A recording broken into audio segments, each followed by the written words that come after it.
Hello everyone, welcome to the Academic Hub, and this is your part 5th of the first chapter of history from the beginning of time. तो guys, जैसा कि आप लोग जानते हैं, video मैं काफ़ी लंबे समय के बाद अपलोड कर रहा हूँ। इस दौरान मुझे आप में से काफ़ी लोगों के कमेंट आए, सर प्लीज़ वीडियो जल्दी अपलोड करिए, नेक्स्ट पार्ट ये और वो। तो मैंने आप सभी से कहा था कि मैं जल्दी से जल्द अपना काम चालू करने की कोशिश करूँगा। तो दोस्तों, लॉकडाउन के दौरान कोइंसिडेंटली मेरे लैपटॉप पीसी दोनों एक साथ ख़राब हो गए थे, इसलिए मैं वीडियो शूट रिकॉर्ड नहीं कर पा रहा था। तो अब लॉकडाउन में थोड़ा सा रिलैक्सेशन मिला है, उसी दौरान मैंने अपने लैपटॉप पीसी दोनों सही करा लिए हैं। Now guys, I will be regular posting videos for you people. आपको क्या करना है, बस आपको मुझे सपोर्ट करना है, चैनल को सब्सक्राइब करवाना है, दोस्तों से बोलना है और वीडियो को वही पुराना प्यार देना है जो आपने पहले पार्ट को दिया। तो गाइस, तो अब हम पढ़ने जा रहे हैं, हम कंटिन्यू करेंगे पेज नंबर 20 से। Page number 20, early humans making tool. अब हम पढ़ेंगे अर्ली ह्यूमन टूल मेकिंग के बारे में। इससे पहले हमने अर्ली ह्यूमन के शेल्टर्स के बारे में पढ़ा था कि वो केव से, ट्रीज से, है ना। तो अब हम टूल मेकिंग के बारे में बात करें।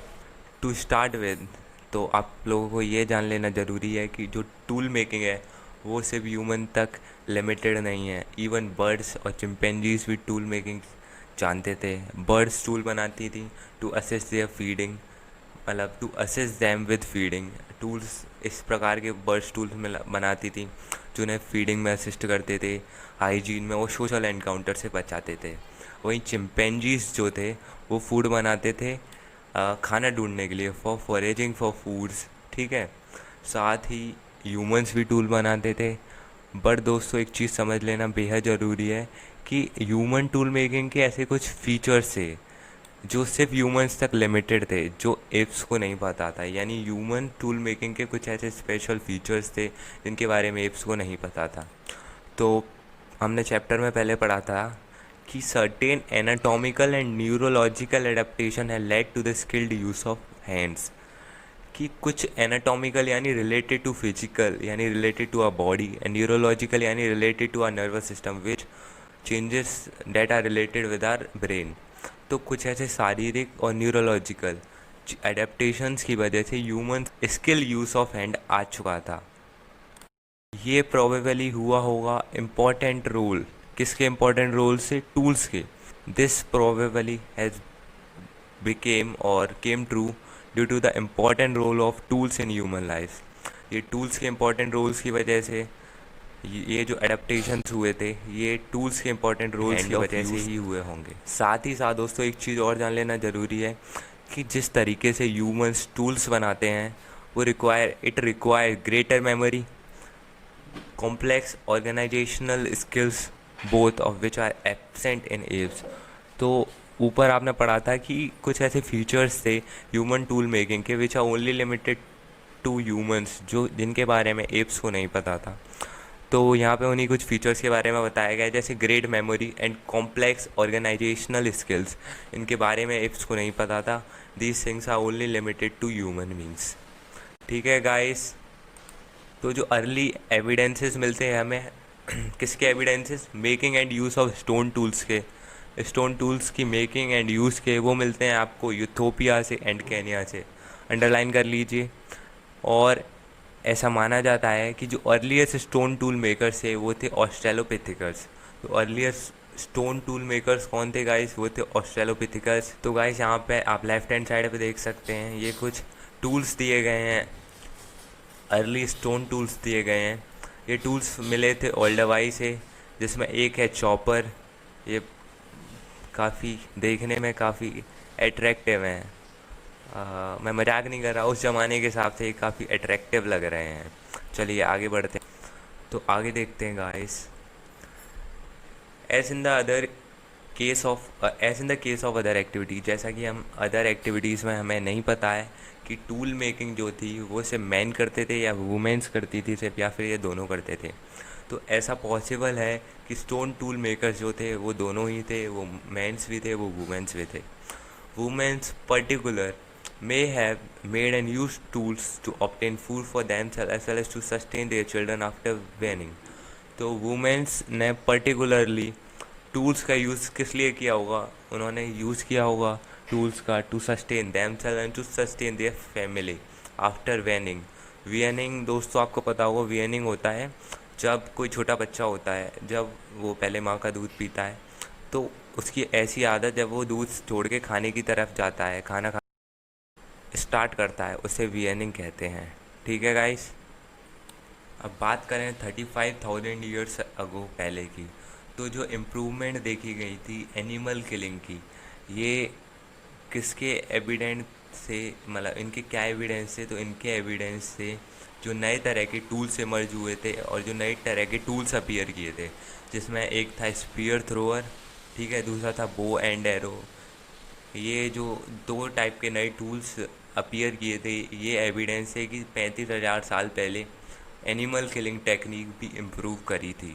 तो जो मीट अब मिलती थी, ऑब्टेन करी जाती थी, वो पहले प्रोसेस्ड की जाती थी बाय रिमूविंग द बोन्स। तो पहले उसमें से बोन्स निकाली जाती थी, फिर उसे ड्राई किया जाता था, फिर उसे स्मोकिंग एंड स्टोरेज, यानी फिर उसे धुआं सा लगा के फिर उसे स्टोर किया जाता था।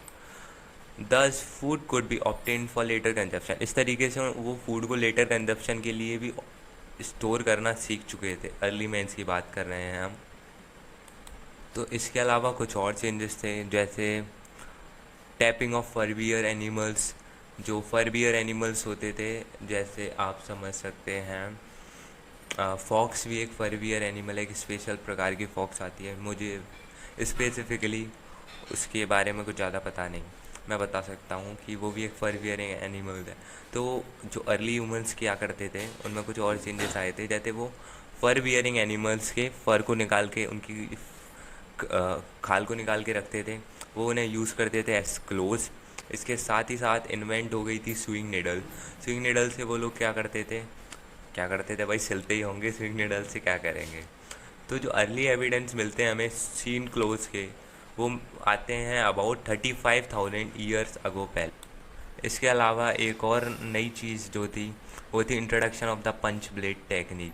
तो पंच ब्लेड टेक्निक क्या थी, उसमें क्या किया जाता था, वो नीचे मैं आपको फिगर के साथ डिटेल में बताऊंगा। पहले आप याद रखिए कि पंच ब्लेड टेक्निक से क्या करते थे ये लोग, ये स्मॉल चाइजर लाइक टूल बनाते थे, यानी छेनी के प्रकार के छोटे छोटे टूल्स बनाते थे। तो it was now possible to make engraving of bone, antler, ivory और वुड। तो इन टूल्स की मदद से उनके लिए पॉसिबल था कि वो एनग्रेविंग बना सकें किसी भी चीज़ की, एनिमल की या किसी भी लेटर की बोन पर, एंटलर पर, आइवरी यानी हाथी के दांत पर, या फिर वुड पर। तो अब गाइस बात कर लेते हैं पंच ब्लेड टेक्निक की। तो पंच ब्लेड टेक्निक में क्या किया जाता है कि एक पूरा स्टोन लिया जाता है, फिर उसके टॉप को फ्लैट किया जाता है, उसे काट के उसके टॉप को फ्लैट किया जाता है, फिर किसी चीज़ से उस पर प्रहार करके उसके कोनों को काटा जाता है। कोनों को काट के एक चाइजर लाइक स्मॉल टूल्स बनाए जाते हैं, जैसे ये रहे पेन, एकदम छेनी की तरह। फिर उनसे आप बोन पर, एंटलर, आइवरी, किसी भी चीज़ पर कुछ भी एनग्रेव कर सकते। चलिए तो आगे देख लेते हैं आगे क्या है। तो आगे बताया गया है मोड्स ऑफ कम्युनिकेशन के बारे में, जो कि उस समय पे दो थे, लैंग्वेज एंड आर्ट। तो अगर हम माफ़ करिए, तो अगर हम लिविंग बींग्स की बात करें, तो ये सिर्फ ह्यूमन्स ही थे अकेले जिनके पास लैंग्वेज थी।